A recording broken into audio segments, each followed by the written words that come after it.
Hi everyone, this is Dizzy. Dizzy is 5 years old and she's looking for her new home. Dizzy really likes treats and sticks. As you can see, this is one she's picked up and taken on a walk with her today. Dizzy originally came to DRUE just over a year ago. She was picked up as a stray. She's from Romania. She has had her ears obviously badly cropped. Her tail is incredibly short. She wasn't well looked after. She was very underweight.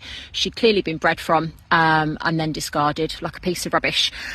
Now, fortunately for Dizzy, she's been in a lovely home for the last 12 months, but she wasn't getting on with the resident female dog in the house. So they've made the heartbreaking decision to rehome her. And it is such a shame because she is the best family dog. She's lived with a baby, toddlers, she's met my children, she adores them, she loves playing with kids. She'd be a really, really good family pet.